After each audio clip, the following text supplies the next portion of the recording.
Hi there, I'm back, and today I want to do something a little bit different. You're looking at some almonds that I just pulled out of the oven.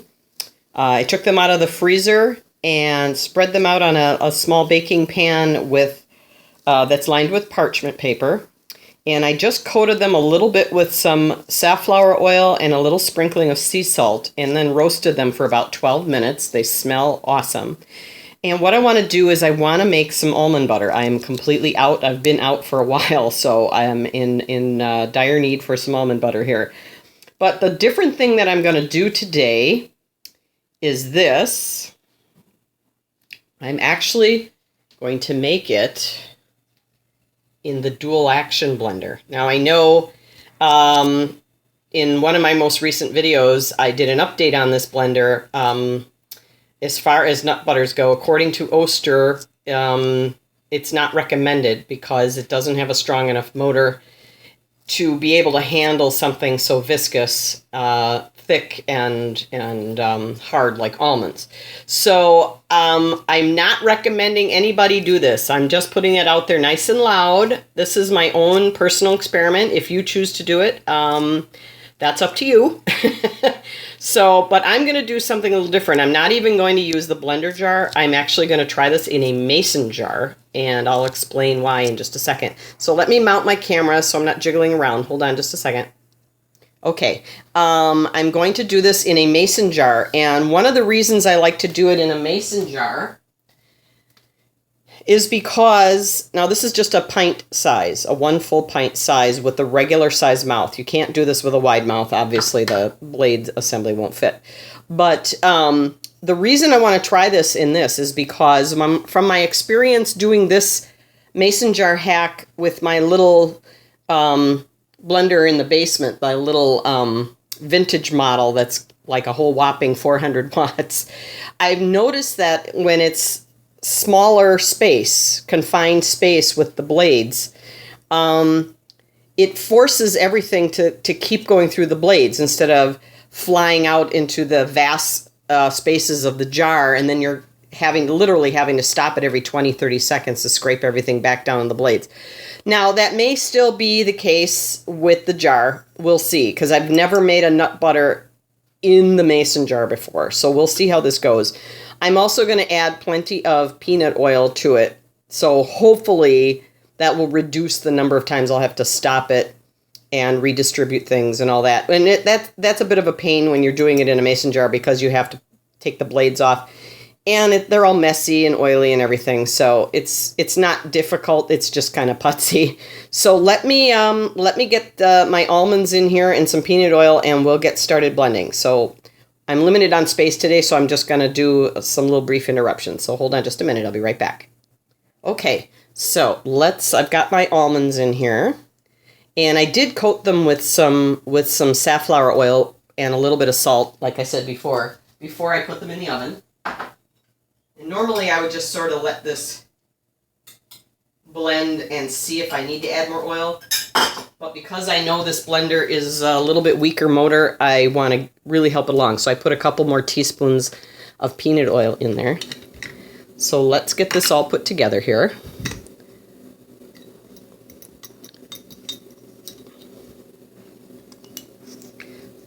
Come on.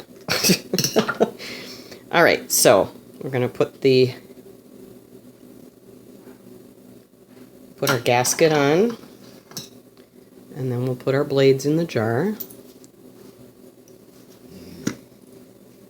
And pardon the rushing water if you can hear that in the background. I'm doing laundry today too. It's a big laundry day. Okay, and we're going to screw that on nice and tight. Now these almonds are still pretty warm from the oven, so I'm going to put that in. Let's tilt her up a little bit. And I also want to zoom in just a little bit so we can kind of catch the action here. All right, so I'm going to start with the low pulse, and we'll go up from there.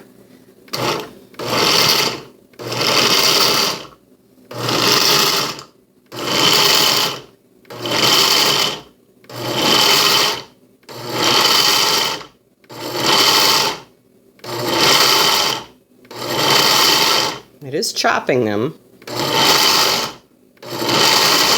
All right, I'm going to take it off and just shake it up a little bit. so I can get those bigger pieces down towards the blade.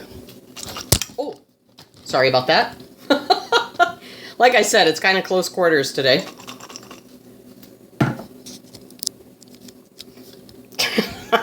I gave you a good jolt there. Okay.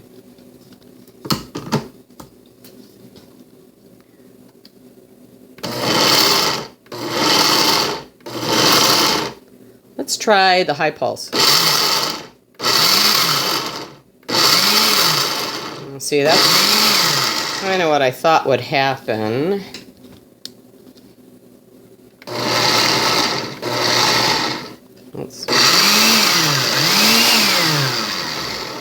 Okay, so.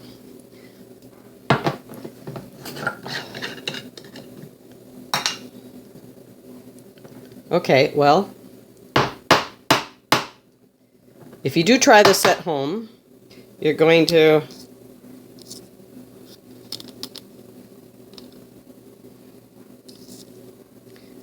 need to tap it a little because all the nuts are at the top, as you can see, and I don't want to have them flying all over the kitchen floor here. So let's see what we have here. They are chopping up nicely. However, I do kind of have a tunnel going on here, so I'm just going to take a rubber spatula and poke all those back down there.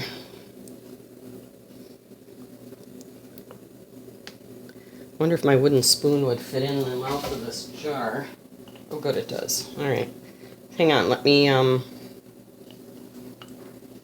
these are really warm. The jar is kind of hot.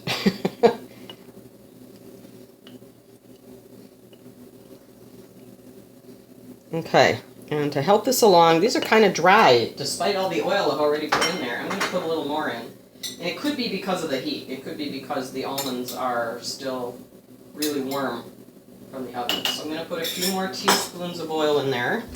And then let's reassemble this here.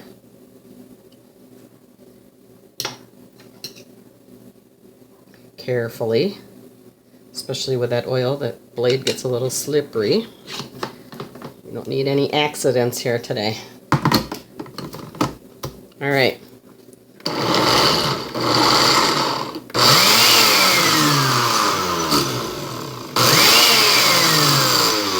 Well, now I did say this was an experiment, so.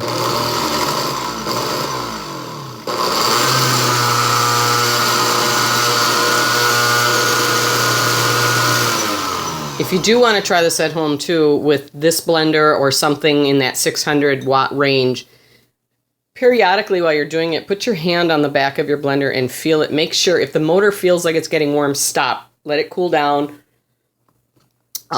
before you continue, if you continue at all. So that's just my little piece of advice there, so you don't ruin your blender with an experiment like this. So. Always, to me, my blender is my best friend, and I don't want to hurt it, but I just want to know what its capabilities are. This smells fantastic. So, well, it answers my first question. It could make an almond meal very easily. Like if you just wanted to crush these for a recipe, like you were baking with them, or wanted them for chopped even coarser than this for like an ice cream topping, or on top of cookies, or to mix into cookies or brownies or something, this would be perfect. It works great. And of course you wouldn't need all the oil for that. So,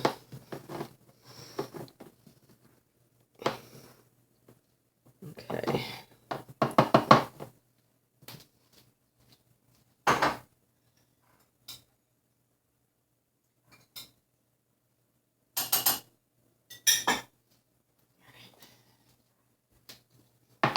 What I'm going to do is, instead of just putting the oil in there, I'm actually going to try to blend it, mix it in a little bit by hand. And I am kind of getting nuts all over the counter here. But those of you that know me well from watching all my videos know that I make a mess most of the time. If it isn't the blender, it's the coffee grinder, with coffee grounds going all over the place. So, you know, what are you going to do?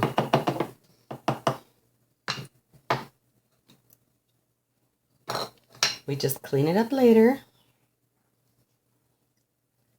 And when I'm making nut butter, I have my trusted assistant over there snoozing on the floor in the hall, my big black lab. He's more than happy to help whatever falls on the floor. We're getting a little movement now. Let me zoom in a little bit. Okay, here we go. You can see it's moving now, and it's not all stuck to the top of the jar anymore like it was. So far my motor's doing okay.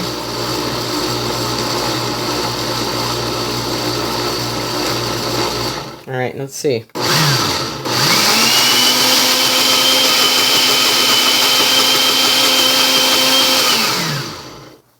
It is getting more like butter on the bottom. I don't know that this is ever going to get as smooth as it did with the Pro 1200, but we will see.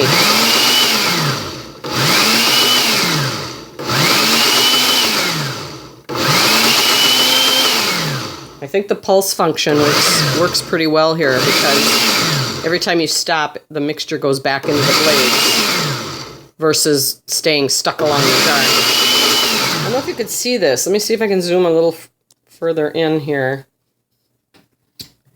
But it is getting creamier.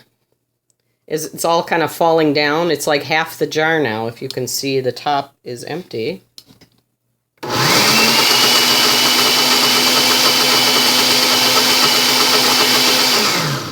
probably going to be a crunchy version of almond butter. Which is fine by me. I love almonds no matter how they're prepared. I absolutely love almonds.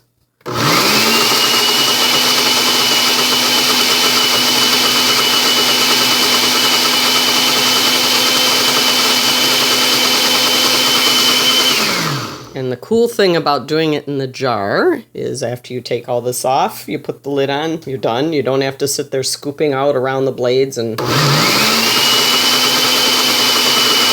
digging around and whatnot, trying to get it all out of there.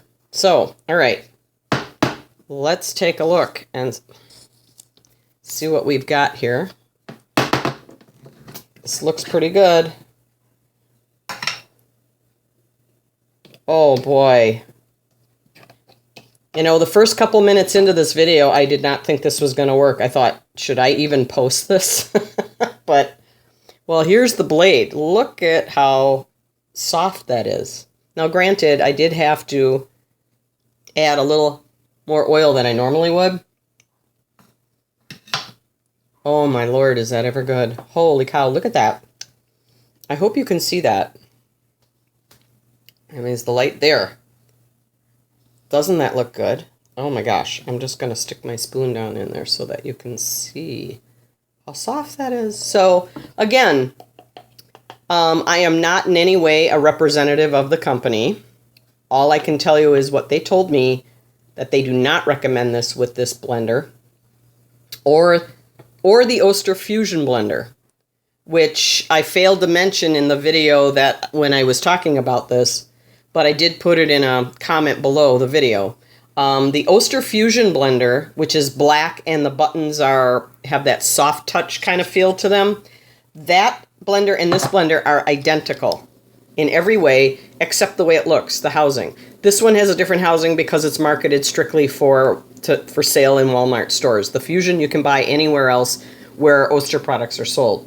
So I left that question. I posed the question about making nut butters in this on both this product page and the Fusion, and I got the same answer several weeks apart, but I got pretty much the same answer from the Oster company on both blenders. It's not recommended.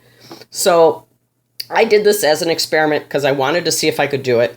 That does not mean, however, I'm going to continue to do it because I love this blender and I really don't want to break it down. So that is my experiment today, almond butter in the dual action blender. I hope this is helpful to you. And again, if you try it, it's your decision. Talk to you later. If you like my videos, give me a thumbs up and have a great day.